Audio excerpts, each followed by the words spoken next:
Hi was good morning. Welcome back to my channel. మీకు ఈరోజు ఒక వెరైటీ రెసిపీ అండి. మ్యాక్సిమం ఇది తెలంగాణ అందరికీ తెలిసే ఉంటుంది. వంకాయ బజ్జీ. దీన్ని వంకాయ పచ్చిపులుసు కూడా అని అంటారు. నేను మొన్న ఒక షార్ట్ పెట్టానండి, మా ఇంట్లో కాచిన వంకాయలు అని. ఆ వంకాయల్లో ఒక దానిని మీకు ఇప్పుడు బజ్జీ చేసి చూపిస్తాను. అంటే పచ్చిపులుసు. ఫస్ట్ వంకాయనండి ఆయిల్ పూసి స్టవ్ మీద సిమ్లో ఇలాగా కాల్చుకోవాలండి, మగ్గబెట్టుకోవాలి. ఫస్ట్ ఇట్లాగా నూనె రాసేసి దూరగా మగ్గించుకోవాలి. అలాగా దీనికేమో ఉల్లిపాయలు, పచ్చిమిర్చి, చింతపండు కావాలి అండి, కొంచెం జీలకర్ర. అలా కాల్చిన వంకాయని తీసి పక్కన పెట్టుకొని అదే స్టవ్ మీద కడాయి పెట్టుకొని 4 పచ్చిమిర్చి, అంటే మీరు స్పైసీకి తగ్గట్లు పచ్చిమిర్చి వేసుకొని కొంచెం వేయించుకోవాలి. దాంట్లో లైట్గా జీలకర్ర వేసుకోవాలండి. కొంతమంది ధనియాలు కూడా వేసుకుంటారు, అది మీ ఇష్టం. లైట్గా వేయించుకోవాలి, అలాగా మాడకుండా సిమ్లో పెట్టి వేయించుకోవాలి. ఇలా వేయించిన దాన్ని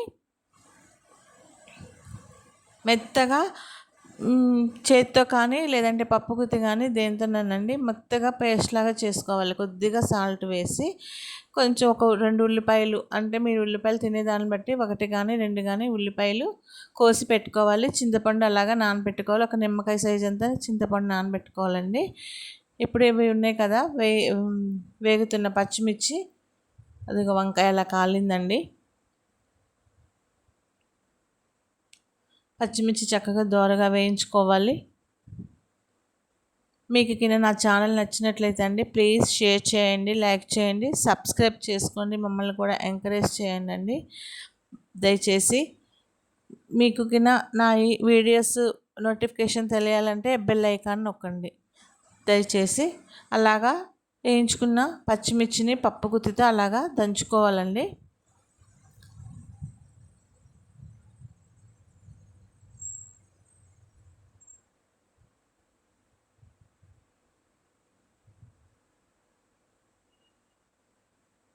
మెత్తగా దంచుకోవాలండి పచ్చిమిర్చిని.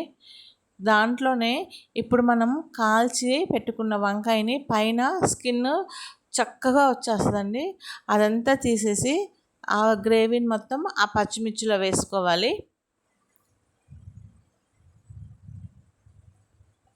వేసుకొని దంచుకోవాలండి అలాగా మెత్తగా.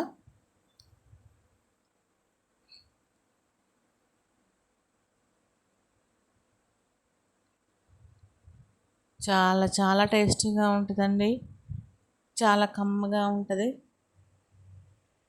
దాంట్లోనే ఈ పచ్చిమిర్చి ఉల్లిపాయలు కూడా వేసుకొని కొంచెం కందబింద దంచుకొని కొద్దిగా కొత్తిమీర వేసుకొని అప్పుడు చింతపండు పులుసు గుజ్జు పిండి పోసుకోవాలండి. వేడి వేడన్నంలో తింటే అండి చాలా బాగుంటుంది. చల్లన్నంలో కూడా ఇది చాలా బాగుంటుంది. దీన్ని చాలామంది వంకాయ బజ్జీ అంటారు, లేదు అంటే వంకాయ పచ్చిపులుసు అయినా అనుకోవచ్చు. ఒక పక్కన ఆమ్లెట్ కానీ ఏదన్నా ఫ్రై కానీ ఉంటే అసలు హాసం ఉంటుంది. ఏ నాన్ వెజ్ పనికిరాదు, అంత డెలిషియస్గా ఉంటుంది అన్నమాట. అలా మనకి కావాల్సినంత పులుసు పిసుకోవాలండి. చూసారా, కమ్మటి వంకాయ పచ్చి పులుసు ఎలా రెడీ అయ్యిందో 10 నిమిషాల్లో.